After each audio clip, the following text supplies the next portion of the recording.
안녕하세요. 책 데이트 시간입니다. 오늘 소개해드릴 책은 모든 것의 처음이라는 책입니다. 스튜어트 로스 지음, 강순이 옮김, 홍시에서 나온 책입니다.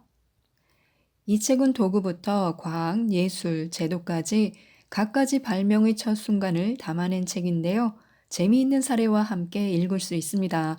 읽을수록 지식이 쌓이는 느낌이 드는데요. 몇 가지만 살펴보도록 하겠습니다. 먼저 문과 경첩에 대해서 알아보도록 하겠습니다. 집에는 출입구가 있어야 하는데요. 문에 대한 가장 오래된 묘사는 고대 이집트 고분 벽화에서 볼 수 있습니다.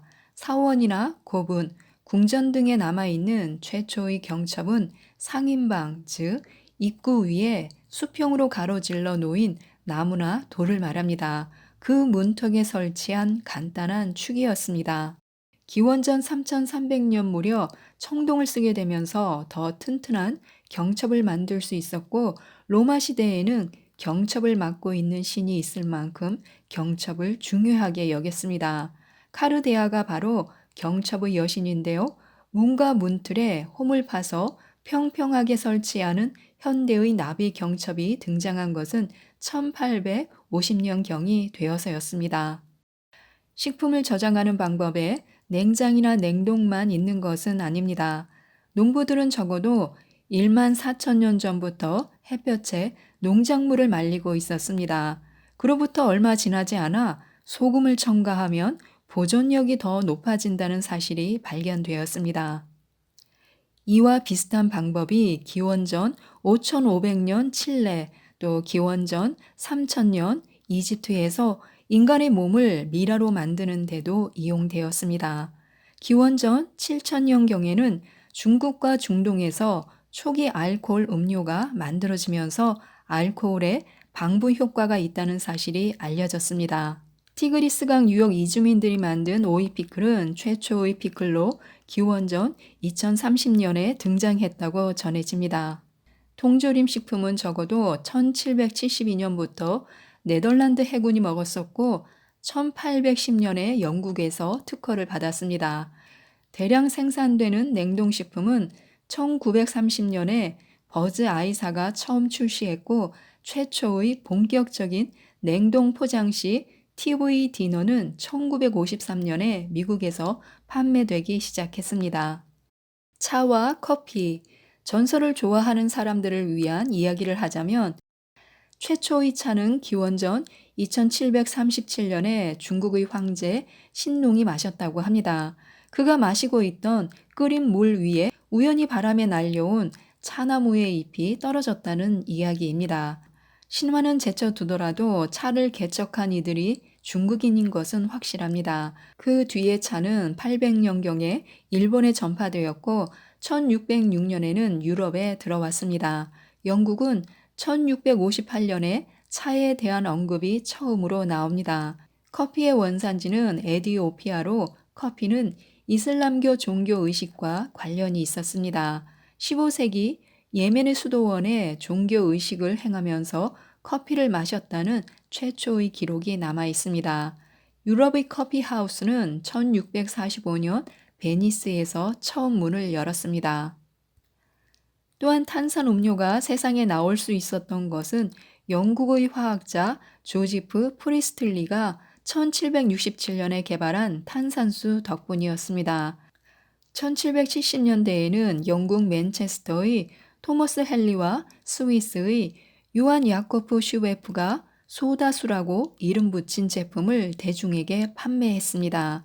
탄산 레모네이드는 1830년대에 미국과 유럽에서, 또 토닉 워터는 1858년 인도에서 나왔습니다.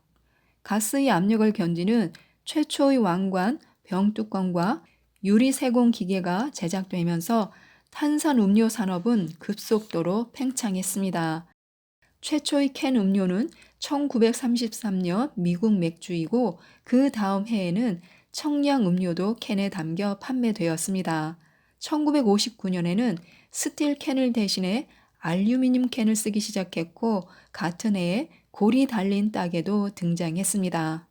세인트 마틴의 위, 네덜란드의 과학자 얀 바프티스타 판 헬몬트는 최초로 소화를 화학적 과정으로 설명했습니다. 이 견해의 정확성은 미국의 군의관 윌리엄 보몬트가 캐나다의 모피상이던 알렉시스 세인트 마틴을 치료하기 시작한 1822년이 되어서야 증명되었습니다. 세인트 마틴은 총기 오발 사고로 위에 구멍이 뚫린 채로 살아남은 환자였습니다. 보먼트는 음식물 조각들을 실에 매달아 환자의 위에 집어넣고는 시간이 지난 뒤 꺼내서 얼마나 소화되었는지 관찰했습니다. 세인트 마틴은 자신이 실험 도구로 쓰이는 것에 화가 나 캐나다로 도망쳤습니다. 보먼트는 그를 다시 데려와 연구를 계속했고 세인트 마틴을 위해서 꺼낸 위산 한 컵이 몸 밖에서 어떻게 음식물을 소화할 수 있는지를 보여주었습니다. 위 생리학의 아버지 보먼트는 1838년에 자신의 연구 결과를 발표했습니다. 세인트 마틴은 캐나다로 돌아갔고 그곳에서 1880년에 78세의 나이로 사망했습니다. 재봉틀 다툼에 대한 이야기가 있습니다. 누구나 이런저런 때에 옷을 입어야 하고 옷은 바느질로 만들어지기 때문에 재봉틀을 발명하기만 하면 언제든 큰 돈을 벌 수 있었습니다. 영국의 토머스 세인트는 1790년에 재봉틀 특허를 받았지만 그의 아이디어는 성공하지 못했습니다. 40년 후 프랑스의 재단사인 바르텔미 티모니에는 체인 스티치 기계를 고안했습니다. 영국의 존 피셔가 1844년에 만든 기계는 한 단계 더 발전해 두 가닥의 실을 사용했습니다. 하지만 그는 특허 출원을 하면서 실수를 했고 이듬해 그의 겹 박음질 기술을 미국인 일라이어스 하우에게 빼앗겼습니다. 1851년에 이 기술을 또 다시 도용해 특허를 받은 사람이 있었는데 이번에는 하우와 같은 미국인인 아이작 메리 싱어였습니다. 하우는 싱어를 고소해서 승소했고 싱어의 이윤을 나눠 가지게 되었습니다. 결과적으로 싱어의 회사가 누구나 아는 이름으로 성장하게 되면서 회사 설립자인 싱어와 아이디어를 도용당한 하우 두 사람 모두 백만장자가 되었습니다. 캘러머즈 카운티의 콤바인 이야기도 재밌습니다. 수학의 기계화는 탈곡기와 수학기로 시작되었습니다. 1830년경 미시간주 캘러머즈 카운티에 있는 클라이맥스라는 작은 마을의 설립자 중 한 명인 히람 무어는 그 두 기계를 결합해 하나로 만들겠다는 기발한 생각을 했습니다. 곡식을 베고 타작하고 밭 건너편으로 겉결을 날려 보내기까지 하는 신기한 기계를 구상한 것입니다. 1835년 드디어 무어의 기계가 세상에 나왔습니다. 놀랍게도 그것은 하루에 최대 약 8만 제곱미터까지 수확했고 수확과 탈곡을 따로 하는 것보다 더 효율적으로 곡물을 생산해냈습니다. 그렇다면 왜 모든 농부들이 서둘러 그 기계를 사지 않았을까요? 개발자 무어에겐 콤바인을 제작하고 판매할 자본이 없기 때문이었습니다. 그리고 기계가 너무 크고 다루기 힘들고 엄청나게 비싸기 때문이기도 했습니다. 밭에서 끌고 다니려면 튼튼한 말 20마리는 있어야 했습니다. 상업적으로 성공한 최초의 콤바인 션샤인 하비스터는 그로부터 50년 후에야 시중에 나왔습니다.